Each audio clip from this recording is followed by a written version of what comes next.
Let's go on with the program. We go on with first Mr. John West-Burnham. And John, you have 15 minutes to address us as an audience.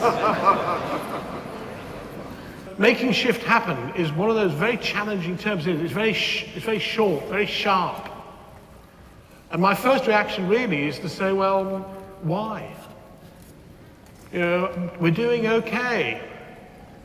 And what I would suggest to you is that, and it ties in exactly with my two distinguished predecessors when they were speaking, is that actually we cannot go on indefinitely the way we are. There comes a time when we have to rethink. We really need to change the culture in many school systems, away from this notion of finding and fixing, putting things right, which occupies a huge amount of our time and energy, I would argue, into predicting and preventing. In other words, stopping things going wrong. Those are all areas where we can say, how do we prevent things going wrong? I fly back to the UK this evening. I hope the airline is working on predict and prevent rather than find and fix.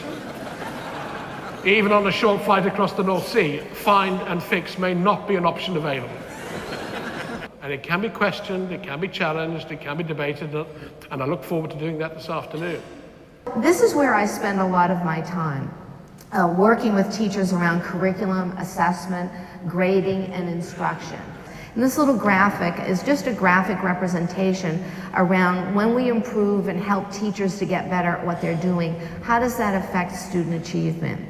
And so if we come in with saying that teachers are at the 50th percentile in terms of their effectiveness and their strategies around curriculum, assessment, grading, giving feedback, or instruction, and students are at the 50th percentile, if the teacher gets incrementally better at their practices, then students increase their achievement. So the data is there.